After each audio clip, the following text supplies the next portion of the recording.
Halo, hai semuanya. Kami dari kelompok 9. Di video ini kami akan membahas mengenai gangguan makan, sebuah topik yang penting banget buat kita semua nih. Perkenalkan, aku Nadia Utami Agustina. Perkenalkan, Aku Erni Marianti. Dan aku Nurhalisa Sabrina.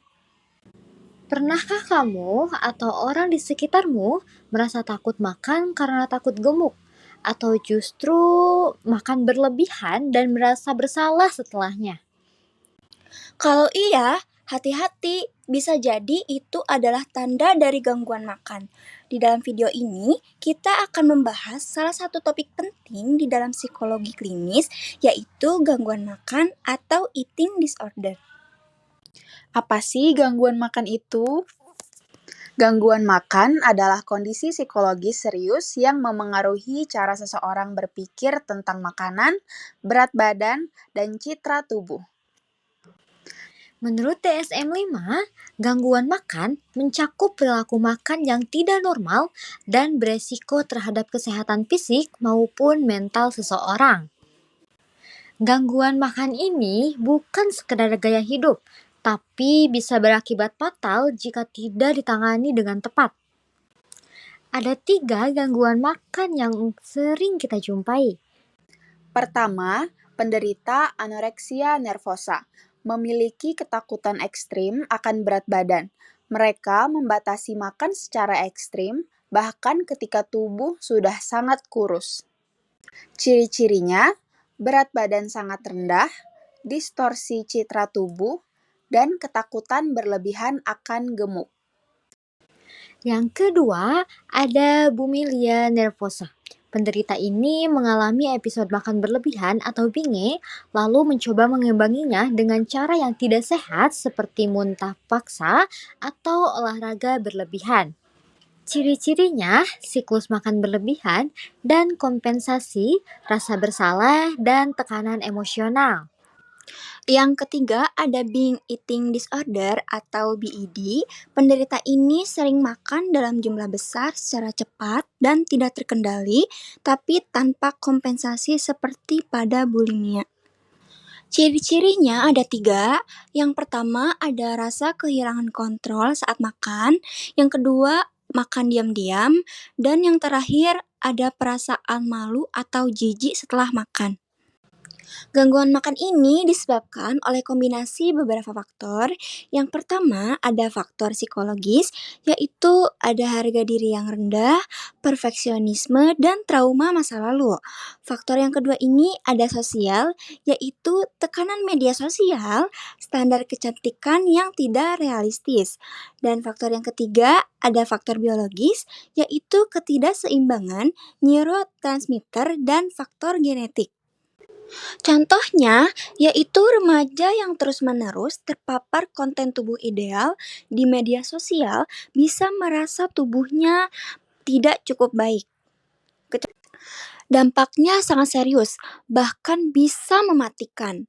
Dampak yang pertama ada pada fisik, yaitu dehidrasi, kerusakan organ, gangguan menstruasi, hingga kematian. Yang kedua ada dampak pada psikologis, yaitu bisa depresi, kecemasan, penyalahgunaan zat, dan isolasi sosial. Di banyak kasus, penderita bahkan tidak menyadari bahwa mereka butuh pertolongan.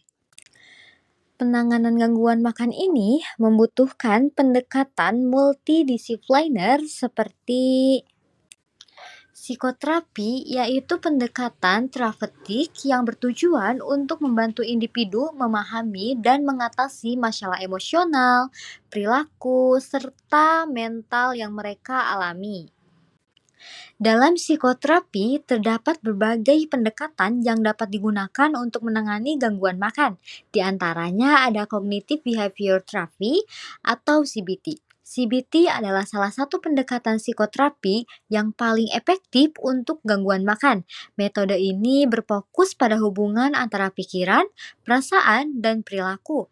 Dalam konteks gangguan makan, CBT membantu pasien untuk mengidentifikasi pikiran negatif, mengubah pola pikir, mengembangkan keterampilan, dan menerapkan perilaku baru. Dialectical Behavior Therapy atau DBT. DBT adalah bentuk terapi yang dikembangkan untuk membantu individu dengan emosi yang sangat intens. Dalam konteks gangguan makan, DBT dapat membantu pasien dengan 1.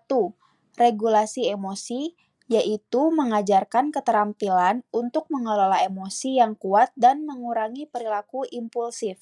2.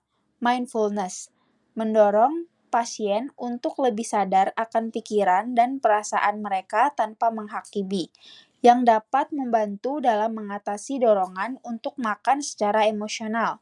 3. Keterampilan interpersonal, yaitu membantu pasien berkomunikasi lebih baik dengan orang lain dan membangun hubungan yang lebih sehat.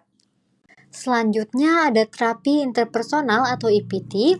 IPT ini berfokus pada hubungan interpersonal dan bagaimana hal tersebut mempengaruhi kesehatan mental seseorang. Dalam konteks gangguan makan, IPT dapat membantu pasien dengan yang pertama ada meningkatkan hubungan sosial, yaitu membantu pasien mengidentifikasi dan memperbaiki masalah dalam hubungan yang dapat berkontribusi pada gangguan makan tersebut. Yang kedua ada mengatasi stres interpersonal, yaitu mengajarkan pasien cara mengatasi konflik dan stres dalam hubungan yang dapat memicu perilaku makan yang tidak sehat. Terapi psikoedukasi. Terapi ini bertujuan untuk memberikan informasi dan pendidikan kepada pasien dan keluarganya tentang gangguan makan. Ini mencakup yang pertama, pendidikan tentang gangguan makan, yaitu memberikan pemahaman tentang penyebab, gejala, dan dampak dari gangguan makan. Yang kedua, strategi pemulihan, yaitu mengajarkan pasien dan keluarga tentang langkah-langkah yang dapat diambil untuk mendukung pemulihan. Yang kedua ada terapi keluarga, terutama pada seorang remaja. Yang kedua ini ada terapi keluarga, yaitu melibatkan anggota keluarga dalam proses penyembuhan pasien dan tujuannya untuk meningkatkan komunikasi, yaitu terapi ini membantu anggota keluarga untuk berkomunikasi lebih efektif dan memahami satu sama lainnya. Yang kedua ada mendukung pasien. Keluarga dapat belajar cara mendukung pasien dengan cara positif dan konstruktif. Yang selanjutnya adalah mengidentifikasi dinamika keluarga. Terapi ini membantu mengidentifikasi pola interaksi yang mungkin berkontribusi pada gangguan makan seseorang. Dan yang terakhir ada membangun lingkungan yang sehat. Terapi keluarga ini bertujuan untuk menciptakan lingkungan rumah yang mendukung pemulihan seseorang pasien. Selanjutnya ada nutrisi dan pengawasan medis. Nutrisi berperan penting dalam pemulihan dari gangguan makan.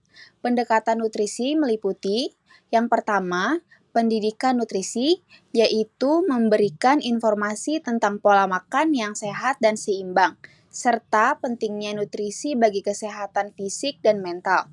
Yang kedua, pengembangan rencana makan, yaitu membantu pasien merencanakan makanan yang memenuhi kebutuhan gizi mereka dan menghindari perilaku makan yang tidak sehat. Yang ketiga, mendukung kesehatan fisik, yaitu nutrisi yang baik membantu memberikan kesehatan fisik yang mungkin terganggu akibat gangguan makan. Yang keempat, meningkatkan hubungan dengan makanan, yaitu terapi nutrisi bertujuan untuk membantu pasien membangun hubungan yang lebih positif dengan makanan. Dukungan sosial juga sangat penting.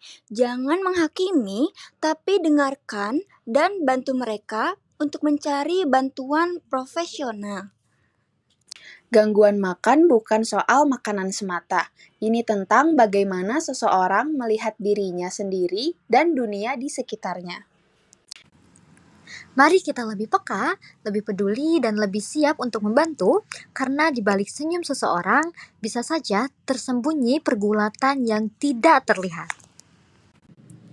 Kekuatanmu bukan terletak pada seberapa banyak yang bisa kamu kontrol, tetapi pada seberapa baik kamu bisa menerima dan mencintai dirimu sendiri. Jangan biarkan masa lalu menentukan masa depanmu. Setiap hari adalah kesempatan untuk memulai kembali. Kamu lebih dari sekedar angka di timbangan. Kamu adalah jiwa yang berharga dengan potensi yang tidak terbatas.